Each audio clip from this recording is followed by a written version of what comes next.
जों दुलाराय बिटिसिनि रायजो राजाफ्रा 7 डिसेम्बर खालि बिसायख'थिनि मोगा-मोगि जानो थांगासिनो दं आरो आंबो सासे बिजाथिब्लाबो जिहेतु बे ओनसोलनि सासे नोगोरारि बेनिखायनो आंबो भट होगोन बे बिसायख'थियाव देरहायोब्ला सासे बिजाथि हिसाबै आरो इउपिपिएल सरकार दायोब्ला आंनि गिबि खामानियानो जागोन आंनि समस्तिनि खामानि मावनाय बेहेखे भैरबकुन्द समस्तियाव गोबां जेंनाफोर दं लामा सामानि जेंना सोलोंथाइनि जेंना दै लोंनायनि जेंना आरो गुबुन गुबुन जेंना आरो बे समस्तियाव बयनिख्रुइ देरसिन जेंनायानो जाबाय दै लोंनायनि आंखालनि जेंना आरो आं बेनिखायनो बे बिसायख'थि देरहानानै सासे सरकारनि थान्दै जायोब्ला गिबि खामानि हिसाबै आं दै लोंनायनि जेंनाखौ सुफुंनाय दै लोंनायनि जि जेंना बेखौ फोस्रांनाय खामानिखौनो गिबियावनो मावगोन थांनाय 17 बोसोर बिटिसिखौ सालायनाय जि बिपिएफनि सरकारमोन बे सरकारनि समाव एनडिएफबिखौ बिथांमोना कुनु दिन हेफाजाब होबाखै मददबो होबाखै आरो बिथांमोना एनडिएफबिखौ जि जेंना लानाय सरकारजों सावरायबोदों 2005 निफ्राय बे सावरायनायखौ साक्सेस जाजानायखौ कुनु दिन लुगैयाखैमोन जों 2006 मायथाइनि जिथु बिसायख'थि एसेम्ब्लिनि जिथु बिसायख'थि बेवहाय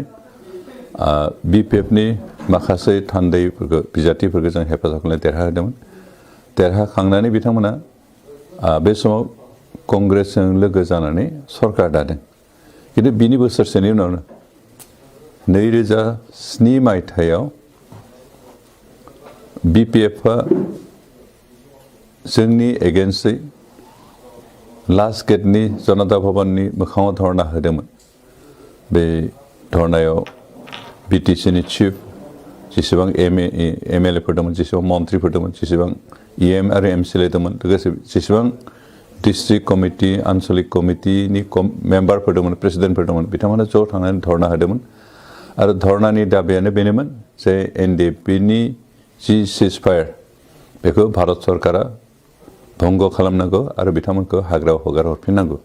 बेबायदिनो बिथांमोना धर्मा होदोंमोन आरो 2007 मायथाइनि लास्ट पार्टनिफ्राय एनडिएफबिनि सोद्रोमाफोरनि सायाव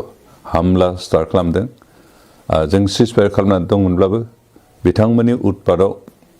थानो हायैबो जादों बिथांमोना गावसोरनि सोद्रोमाफोरजों जोंखौ अयथासार खालामदों बेनि अनगायैबो पुलिस आर्मि लगायनानै जोंनि गोबां सोद्रोमाफोरखौ एरेस्ट खालामहोदों बुग्लुंहोदों बेबायदि गोबां अनागारि खामानि मावबोदों बेनोल' नङा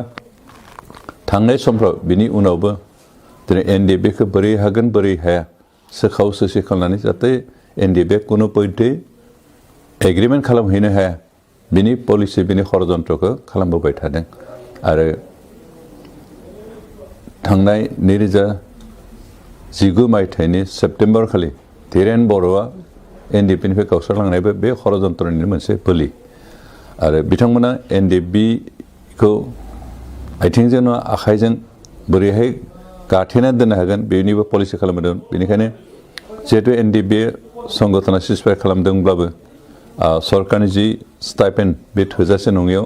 गोबां समावनो ठिकादार बायदिसिनाफोरनिफ्राय जों डनेसन लानो गोनां जागोन आरो बे डनेसन लाबोनायफोरखौ डनेसन होग्राफोरखौ बिथांमोना सिगि सग' खालामनानै बन्द' खालामहोदों दा गासै बिथिङावनो दिनै एनडिएफबिखौ बोरै फोजोबस्रांनो हागोन बोरै सरकारजों एग्रिमेन्ट खालामनो हायाजासेनो नेचारेल डेथ जायो बिनि गासैबो फाव फान्दायनाय खामानिखौ बिपिएफआ मावजोबदोंमोन बेनिखायनो दिनै जों एक्सुवेलि बिपिएफखौ एनडिएफबि हिसाबै कुनु दिन सहायथावनाय बेबायदि नङा थारमाने बिथांमोना जिखिनि अन्याय जिखिनि अनागार जिखिनि हेरासमेन्ट जोंखौ होबाय बेखौ जों बावनो हाया आरो बेनिखायनो एनडिएफबिनि जायफ्रा थार गोसोयै एनडिएफबि बिथांमोना बिपिएफनि मावथिफोरजों बिपिएफनि दैदेनगिरिफोरजों कुनु दिन गोरोबनानै खामानि मावनो हानाय परिबेख गैया बेनिखायनो जों खावलायदों जायफोर एनडिएफबिनि सोद्रोमाफ्रा दा बिपिएफजों गोरोबनाय खामानि मावदों बिथांमोना आसलते ओंखारबोनांगौ आरो बिपिएफखौ गावनि लोगो हिसाबै कुनु दिन गनायनानै लानो नाङा मानोना बिथांमोना कुनु दिन समाजनिथ' खामानि मोजां खामानि मावखायाखैसै ओनसोलनि जौगानाय खामानि मावखायाखै आरो एनडिएफबिखौ अरायबो फोजोबस्रांनो नाजाबोदों आरो बे खोथाखौ जों बावबा बे एनडिएफबिनि मावथिनि थाखाय जोबोद लासिंसिं जायो लास्टआव आं बेखौ बुंनो सानदों जे एनडिएफबिआ थांनाय गोबां बोसोर हाग्रा बंग्रा थानानै खामानि मावबोदोंमोन गोबां दुखु खस्थ' जाबोदों आरो बे सोमावसारनाय समाव जों जितु 34 बोसोर जि सोमावसारबोदों बेहाय गोबां गुबुन गुबुन हारिफ्राबो जोंखौ मदद खालामबोदों जेरै हारसायानो जा बेंगलियानो जा गोरखाफ्रानो जा बा राभाफ्रानो जा कच राजबंसियानो जा बिथांमोनानो गोबां गुबुन जातिफ्राबो जोंखौ डाइरेक्टलि अर इनडाइरेक्टलि हेफाजाब खालामबोदों आरो गोबां समाव जों गुबुन गुबुन हारिनि न'खरफ्रावबो आश्रय लाबोदों आरो बिथांमोनखौ जोंखौ मदद होबोदों दा एग्रिमेन्ट जालांबाय बिथांमोननि हेफाजाब बिथांमोननि मदद आरो लोगोसे बिथांमोननि आश्रय थानानै जों नांनायखौ अन्तत सिजफायार खालामनाय समहालागै मोजाङैनो लाबोबाय आरो सिजफायार खालामखांनानै जों सरकारजों जि नारा नाथाय नारजेनानै मोनसे एग्रिमेन्ट खालामनो हाबाय बे एग्रिमेन्ट खालामनायाव आसलते बिथांमोननिबो कन्ट्रिबिउसन दं दिनै गुबुन हारिफोरनिबो कन्ट्रिबिउसन जों बेखौ गनायो जों बेखौ गनायाबा बावगाराबा एनडिएफबिनि थाखाय बे गोरोन्थि जागोन आनखि गोबां समाव जोंनि गथ'फ्रा जोंनि मावथिफ्रा बर'फोरनि गेजेराव थानो हायि जादोंमोन आर्मि पुलिसनि नागिरनायाव बेनिखाय गुबुन जातिनिफ्रावसो आश्रय लानो गोनां जादों जों गोरखाफोरनियाव मालाबा बाङालिफोरनोबो आनखि मालाबा मुस्लिमफोरनोबो आश्रय लानो गोनां जादों बेनिखायनो जों बिथांमोनखौ गोबां हेल्प खालामनो हानांसिगौमोन खिन्थु दासिमहालागै हायाखै बेनिखायनो जों सानदों जे एबार बिसायख'थियाव देरहानानै आंबो सासे इउपिपिएलनि बिजाथि हिसाबै सिगाङाव एनडिएफबिनि मावथिमोनब्लाबो दा जिहेतु इउपिपिएलनि मोनसे राजखान्थि हान्जानि सोद्रोमा हिसाबै सासे बिजाथि हिसाबै आं बिसायख'थियाव बाहागो लानो देरहायोब्ला निसय बै हारिसाफोरनि बाथ्राखौ बावोबा आंनि थाखाय बे जोबोद गोरोन्थि जागोन आरो आं देरहायोबा जेसेबां हायो जाय हारिफ्रा जोंखौ हेफाजाब खालामबोबाय बे हारिफोरखौ नायनाया आंनि दायित्व बिथांमोननि जेंनाफोरखौ बोस्रांनाय बिथांमोननि आंखालफोरखौ सुफुंनाय आरो बिथांमोनखौ जौगानायनि खामानि मावनाया आंनि दायित्व आरो बेखौ आं मावफुंगोन बिनि अनगायैबो आं बे बाथ्राखौ बुंनो सानदों जे जों सरकार दाहैनो हायोबा बे बिसायख'थियाव देरहानानै बे सरकारनि समाव बे दुलाराय बिटिआर ओनसोलाव जेसेबां जाति जनगोष्ठी दङ बिथांमोननि सुख गोजोन बिथांमोननि मदद बिथांमोनखौ हेफाजाब खालामनाय बिथांमोनखौ जौगानायनि हाबाफारियाव सुबिदा होनाय बे गासैबो दायित्वखौ आं खामानि मावजोबगोन मानोना जों इउपिपिएल हिसाबै मोनसे डिसिसनखौ लादों जे गासैबो हारिसाफोरनो समान मोनथाय समान सुबिदा आरो समान मर्यादा बेबायदि होनानै खामानि मावनानै बिथांमोनखौ जौगाखांहोनायनि खामानिखौ जों लादों बेनिखायनो आं देरहानानै सासे सरकारनि बाहागो मावथि जायोब्ला निश्चय आं बे खामानिखौ मावफुंजोबगोन बेनि अनगायैबो जोंहा जिहेतु बिटिआर मोनबाय आरो बे बिटिआरनि गेजेरजों गोबां जों सुबिदा मोनदों जाय सुबिदाफोरखौ जों मोजाङै मावफुङोब्ला जोंनि दुलाराय बिटिआर ओनसोलनि रायजो राजाफ्रा जौगानायनि मोनसे खाबु मोनगोन जोंनि सोलोंथाइ बिथिङाव सोलायनाय फैगोन जोंनि रांखान्थि बिथिङावबो सोलायनाय फैगोन जिहेतु जों बे सुक्तिनि गेजेरजों अन्तत सेन्ट्रेल गभर्नमेन्टनिफ्राय डाइरेक्ट फान्डिंथ' मोनबायानोसै बेनि अनगायैबो बिटिआर एग्रिमेन्टनि उनावहाय जों बिटिआर सरकारा गावनो निजस्व हिसाबै टेक्स रेभिनिउ बेफोरखौ कालेक्सन खालामनो हागोन बेनिफ्राय बिनि अनगायैबो जों जिहेतु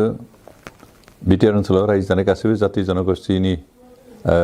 बेखौ आनएमप्लयड यां आनएमप्लयडफोरनो एमप्लयमेन्ट सेल्फ एमप्लयमेन्टनि बाथ्रा होनायनि खोथा सिन्था खालामनो डिसिसन लादों आरो बेखौ जों मावफुंगोन दा बे गासै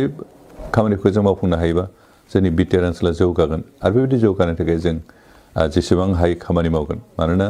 सरकारनि खामानियानो जाबाय गावनि ओनसोलाव थानाय गासै जाति जनगोष्ठीफोरखौ गोबां बिथिङावनो हेफाजाब होनानै बिथांमोना जौगानायनि बिथांमोना थांना थानायनि गासैबो खाबुखौ होनानै ओनसोलखौ जौगाहोनाय आरो दिनै आं बिटिआर ओनसोलाव थानाय गासै जाति जनगोष्ठीखौ जौगानायनि थाखाय जेसेबां सुबिदा होनांगौ सरकारनि बिथिंनिफ्राय जेसेबां आसनि जेसेबां स्किम रायजो राजाफोरनो होनांगौ बे गासैखौबो होजोबनानै गासै जाति जनगोष्ठीखौनो जौगानायनि मोनसे खाबुखौ होगोन आरो बेजों लोगोसे जों बर' जातिया जिहेतु बे आन्दलनाव बांसिन बाहागो लादों बेनिखायनो बर' जनगोष्ठीया जाहाथे सरकारनि सुबिदानिफ्राय सासेबो रावबो बन्सित जाया बेखौबो नोजोर होनाय खामानि मावगोन जों बिटिआर ओनसोलनि गासैबो रायजो राजाखौ समान मोनथाय लाना थांनो थाजानायखौ लुगैयो आरो मानोना जों समानै थांना थानोब्ला जोंनि गेजेराव गोजोन थासारि आरो गोरोबलायनाय फैनांगोन दिनै अन्तत बिटिआर सुक्तिनि गेजेरजों जोंनि गेजेराव गोजोन थासारि सफैबाय आरो गोजोन थासारि फैनाय लोगो लोगो बिभिन्न जाति जनगोष्ठीनि गेजेराव मोनसे गोरोबलायनाय फोथायलायनाय बे बारहावाया फैबाय आरो बे बारहावाखौ जिकुनु बेसादनि बिनिमयावनो जों फोथांना लाखिनांगोन मानोना बेबायदि गोजोन थासारि आरो गोरोबलायनाय थासारिया जोंनि गेजेराव थायोबासो जों जौगानायनि खामानिखौ जेबो हेंथा मोनासे खामानि मावफुंनो हागोन जोंनो जौगानाय नांगौ जोंनो गोरोबलायनाय नांगौ जोंनो गोजोन थासारि नांगौ आरो बे खामानिखौ आं सासे बिजाथि हिसाबै देरहायोबा सरकारनि सासे मावथि हिसाबै पार्ट हिसाबै खामानि मावनायनि बिबानखौ मोनोबा निस्सय बे खामानिखौ मावनानै जोंनि बिटिआर ओनसोलनि जौगानायनि थाखाय जेसेबां हायो मावफुंगोन आथिखालाव बिसायख'थिनि बाथ्रा लानानै गोबां गामियाव हाबनायाव जिखिनि बारहावा मोनदांदों बेफोरखौ नायनानै आं भैरबकुन्द समस्तियाव जे देरहासिगोन बे बाथ्राया खातां जाबाय खारन गोबां गुबुन जाति जेसेबां जाति जनगोष्ठी दं बिथांमोना गासैबो दिनै इउपिपिएलनि बारजों ओंखारबोदों लोगोसे भैरबकुन्द समस्तियाव आं सासे बिजाथि हिसाबै आंखौ गासैबो जाति जनगोष्ठीनि रायजो राजाफोरनो बरायदों मोजां मोनदों आरो भट होनो दावगाबोदों बेनिखायनो आंनि देरहानाय खातांसै दा बेनिखायनो आं रायजो राजाफोरखौ आरो खावलायबावनो नागिरदों जे जोंनि समस्तिया जोबोद बेकवार्डथार बे भैरबकुन्द समस्तिया हाजो सेर जानायखाय बेयाव लामा सामा गैया दै लोंनायनि बेबस्था गैया हस्पिटाल बायदिसिना गैया सोलोंथाइनि बेबस्था जेबो गैया दा बे गासै आंखालफोरखौ सुफुंनांगोन खारन बे समस्याफोरखौ सुफुंनानै ओनसोलखौ जौगाहोनाय बेबस्था खालामगोन दा बेनिखायनो बे गासैबो जेंनाफोरखौ बोस्रांनो थाखाय जोंनि बे ओनसोलाव थानाय गासैबो अभाबफोरखौ सुफुंनो थाखाय आरो जोंनि बे भैरबकुन्द समस्तिनि गासै ससिय' इक'नमिक अबस्थाखौ जौगाखांहोनो थाखाय खामानि मावनो जाहाथे सुबिदा जायो बेनिखायनो आं दिनै दुलाराय भैरबकुन्द समस्तिनि गासै हारि हारिसानि रायजो राजाफोरखौ खावलायदों जे नोंथांमोना फैगौ 7 डिसेम्बर खालि जानो गोनां इलेक्सनाव जाहाथे गासै रायजो राजानो इउपिपिएलनो ट्रेक्टरनि सावगारि भट होनानै आंखौ देरहाहोयो जाहाथे आं नोंथांमोनखौ सेवा खालामनो नोंथांमोननि जौगानो थाखाय खामानि मावनो खाबु मोनो